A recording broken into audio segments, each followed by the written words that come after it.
जोहार साथियों, जय हिंद। आज की फिजिक्स क्लास में हम लोग विद्युत मोटर को जानेंगे और विद्युत मोटर की बनावट क्या है, कार्य विधि क्या है और साथ में ये किस सिद्धांत पर कार्य करती है, इसके बारे में जानेंगे। तो आप लोग देख रहे होंगे बोर्ड पे लिखा हुआ है कि विद्युत मोटर क्या है, इसके बनावट एवं कार्य विधि और साथ में क्या चीज सिद्धांत को भी लिखने के लिए आता है। और ये 2010, 2018 बीच में और कभी पूछा है, ठीक है, इसलिए ये परीक्षा के दृष्टिकोण से मस्ट भी आई है। तो सबसे पहले पूछा है क्या चीज क्वेश्चन में कि विद्युत मोटर क्या है। मोटर एक मशीन है, युक्ति है, यंत्र है। क्या चीज है? मशीन या युक्ति है। तो विद्युत मोटर का डिफिनेशन बताएंगे कि वह यंत्र या युक्ति जो विद्युत ऊर्जा को आंतरिक ऊर्जा में परिवर्तित कर देता है, उसे विद्युत मोटर कहते हैं। याद रखना बहुत आसान है, क्योंकि ये भी शुरू हुआ है किससे? विद्युत से। और ये किस ऊर्जा को चेंज करता है? विद्युत को। यहीं से याद रख लेगा ना। विद्युत मोटर कौन सी ऊर्जा को कौन ऊर्जा में बदल देती है? नहीं भूलना, बार बार बोलना। ये विद्युत है, यहाँ भी विद्युत ऊर्जा, और शुरू है ये भी क्या? विद्युत से। यानी वह यंत्र या मशीन या युक्ति यह प्रणाली जो विद्युत ऊर्जा को आंतरिक ऊर्जा में बदल देती है या परिवर्तित कर देती है, तो उसे विद्युत मोटर कहते हैं। अब क्या चीज है? सिद्धांत। ये क्या लिखे हैं? सिद्धांत। सिद्धांत का मतलब होता है सिस्टम।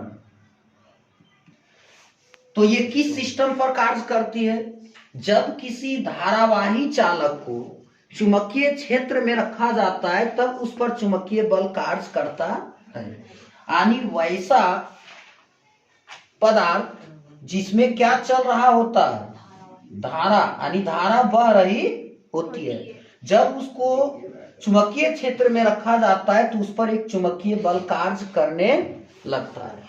यदि चालक घूमने के लिए स्वतंत्र हो तब वह फ्लेमिंग के बाएं हाथ के नियम के अनुसार एक निश्चित दिशा में घूमने लगता है। इसको शॉर्ट में सीधा लिख सकते हैं कि विद्युत मोटर किस सिद्धांत पर कार्य करती है?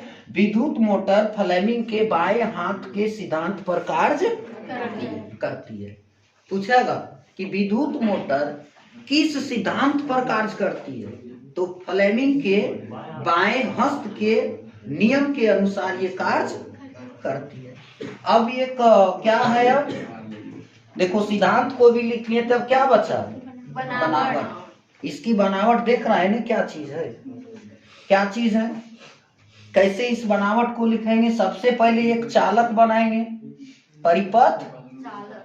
परिपथ। ये क्या चीज है? विद्युत परिपथ है। विद्युत चैप्टर में पढ़ा था, विद्युत परिपथ यानी वैसा बंद पथ जिससे वो करके विद्युत धारा को एक जगह से दूसरे जगह ले जाया जाता है, तो उस पथ को विद्युत परिपथ कहते हैं। विद्युत परिपथ को बनाने के लिए हमें बैटरी चाहिए, ये स्विच चाहिए, तब क्या होगी? ये विद्युत गुजरेगी। अब इसमें देखो कैसे इसको बनावट किए, यहाँ सारा चीज को लिखते हैं। देखो क्या किए, विद्युत मोटर में विद्युत रोधी तार का एक आयताकार कुंडली होता है। क्या होता है? विद्युत रोधी तार का एक आयताकार कुंडली होता है। वो कुंडली का नाम क्या है? ABCD। यहाँ पे फोकस करेगा, ABCD। ये कैसा तार है? विद्युत रोधी। और किसके आकार का है? आयत के आकार का है। एक आयताकार कुंडली होती है जो विद्युत चुंबकीय क्षेत्र के दो ध्रुव N और S के बीच स्थित होती है। कुंडली के दोनों सिरे अर्ध रिंग, देख रहा है ना, इस तरह से रिंग के जैसा है। रिंग किसको कहते हैं? मुट्ठी को। तो क्या है, दो अर्ध रिंग है। देखो यहाँ पे दो अर्ध रिंग है जिसका नाम क्या है, पी और क्यू। जो पी और क्यू से जुड़े होते हैं, जो गति करती है, ये क्या करती है, ये जो बेलनाकार जो दिख रहा है ना, ये क्या करता है, घूर्णन गति करती है।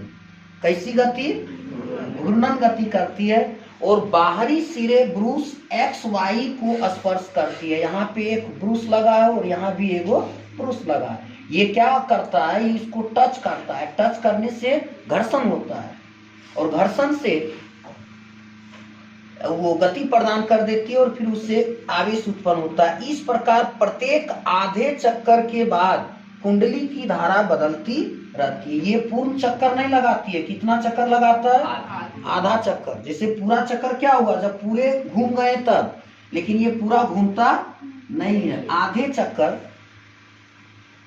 के बाद कुंडली की धारा बदलती रहती है एवं कुंडली लगातार घूर्णन करती है। इस तरह से आधे चक्कर एक बार घूम करके रुक जाती है क्या, नहीं रुकती है। वो लगातार जो है सो ऑलवेज वो चक्कर लगाती है, रोटेट करती है। इस प्रकार जो है सो विद्युत मोटर काम करना शुरू कर देता। अब एग्जाम में और पूछता है कि बताइए विद्युत मोटर का उपयोग कहाँ कहाँ पे होता है। तो चलिए लिखते चलो। विद्युत मोटर का उपयोग, विद्युत मोटर का उपयोग, विद्युत दिख रहा है तो मोटर का उपयोग, use of electric motor, use of electric motor. तो ध्यान देगा, इसका उपयोग हम लोग जो है ना घरों में कहाँ कहाँ पे करते हैं, विद्युत पंखे में। कहाँ पे, विद्युत पंखे में, कॉमन रेफ्रिजरेटर में, रेफ्रिजरेटर में, और वॉशिंग कपड़ा धोने वाला मशीन, वॉशिंग मशीनों में, वॉशिंग मशीनों में लिख लिया। इसके बाद जल पंप, जो हम लोग कुआं से जल पंप, जो जल को क्या करता है, कुआं से जल को बाहर खींचता, अर्थात हम लोग कहते हैं उसको क्या, मोटर कहते हैं।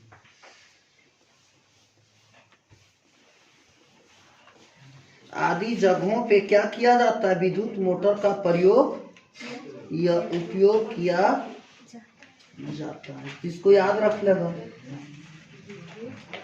और याद रखना बहुत इजी है। अब देखो, इसका प्रयोग मिक्सर में भी करते हैं। कहाँ पे, मिक्सर, जैसे सीमेंट वगैरह है उसमें करते हैं। प्लस में सीडी तथा डीवीडी प्लेयर, सीडी और डीवीडी प्लेयर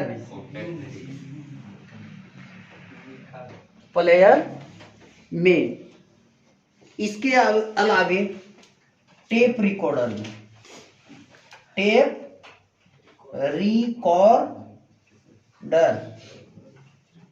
में किसका प्रयोग होता है, विद्युत मोटर का प्रयोग किया जाता है, उपयोग किया जाता है। ठीक है, याद कर लेना इसको।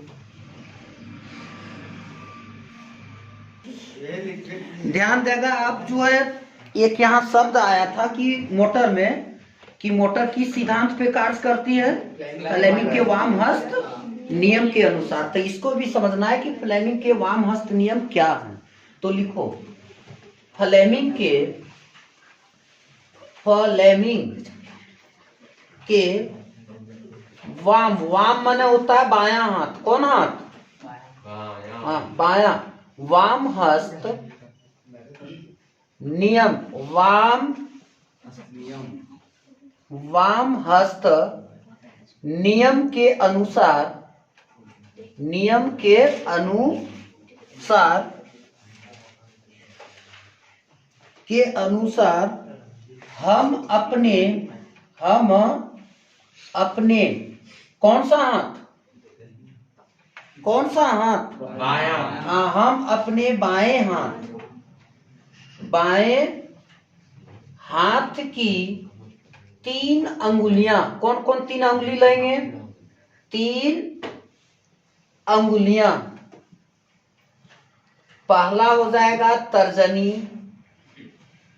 कलम इसको बताए थे 5 उंगली का नाम, अंगूठा, तर्जनी, मध्यमा, अनामिका और क्या? कनिष्ठा। तर्जनी, कोमा, मध्यमा तथा अंगूठा को इस प्रकार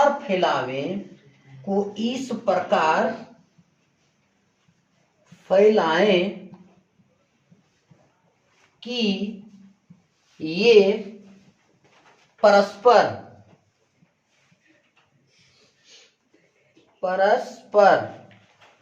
आपस में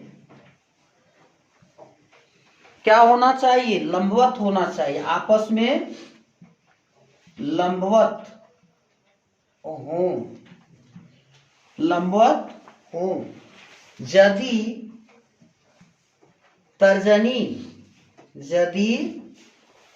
तर्जनी चुंबकीय क्षेत्र की दिशा, यदि तर्जनी चुंबकीय क्षेत्र की दिशा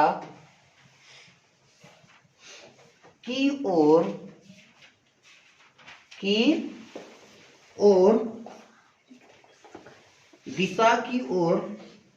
मध्यमा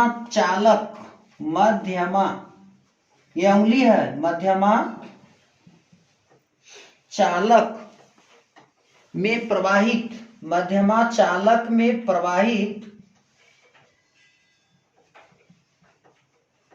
हो रहे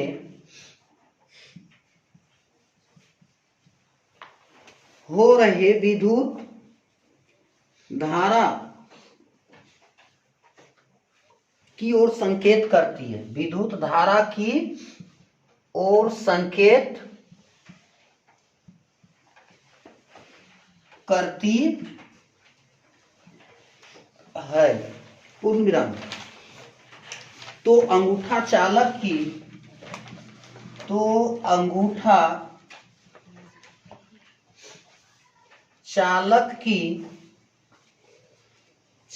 की गति की दिशा, चालक की गति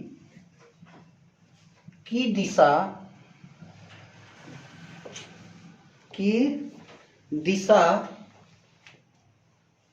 की ओर संकेत करेगी, की ओर संकेत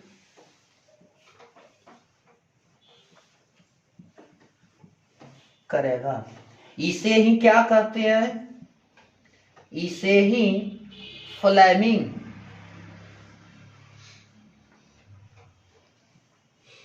के वाम हस्त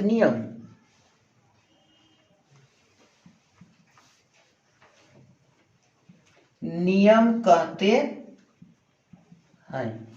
इसका डायग्राम जो है सो किताब में बना हुआ है। देखो, ये तीनों अंगुलियां जो है एक दूसरे के लंबवत होना चाहिए। कैसा होना चाहिए? 3 अंगुली। जैसे ये क्या चीज है? ये भी लंबवत है। ये भी जो है सो पेज नंबर कितना में तस्वीर बना है? 258 में ये तस्वीर बना है। ये तीनों क्या है? एक दूसरे के लंबवत है। कौन कौन उंगलियां हैं रे? अंगूठा, तर्जनी और मध्यमा। देखना है अंगूठा किसको सूचित कर रहा है। अभी यहाँ लिखा है कि अंगूठा किसको सूचित करता है। सो अल का जी सर। अंगूठा है, तर्जनी है, मध्यमा है, तो अंगूठा किसको कर रहा है? चालक की गति की दिशा। चालक की दिशा। गति की दिशा को। और उस पर आरोपित। इसमें से ध्यान देगा, तर्जनी चुंबकीय क्षेत्र को, तर्जनी किसको कर रहा है? जैसे आप 3 उंगली को लिया है, अंगूठा, तर्जनी और मध्यमा, अंगूठा, तर्जनी और मध्यमा। ये अंगूठा क्या किसको सूचित करता है? देखना, बल को। किधर गया? अंगूठा के पास। अंगूठा चालक की गति को, अंगूठा चालक की गति और बल गति को, यानी ये अंगूठा है। ये क्या चीज है? अंगूठा है। ये क्या चीज को सूचित करता है रे? बल को। किसको? बल को। किसी भी वस्तु पर बल लगाएंगे तो क्या उत्पन्न होगी? गति होगा। गति उत्पन्न होगा। समझा? अब बोलो, ये क्या चीज है? तर्जनी। तर्जनी क्या चीज को सूचित करता है? देखना यहाँ, चुंबकीय क्षेत्र। ये क्या करता है? चुंबकीय, ये डायरेक्शन को सूचित कर रहा है। ये क्या बच्चा? मध्यमा। मध्यमा क्या चीज को कर रहा है रे? चालक में प्रवाहित हो रहे धारा को सूचित करता है। ये तुम्हारा मध्यमा है। मध्यमा को मिडिल फिंगर कहते हैं। ये डायग्राम भी बना देगा। यही है फ्लेमिंग का वाम हस्त नियम। थैंक्स। आज हमने यही सब चीजों को सुना और सीखा। ये जो है ना, विद्युत मोटर के सिद्धांत पर कार्य यही करती है। विद्युत मोटर किस सिद्धांत पर कार्य करती है? फ्लेमिंग के वाम हस्त नियम के अनुसार। इसको याद रखना, बहुत इजी है।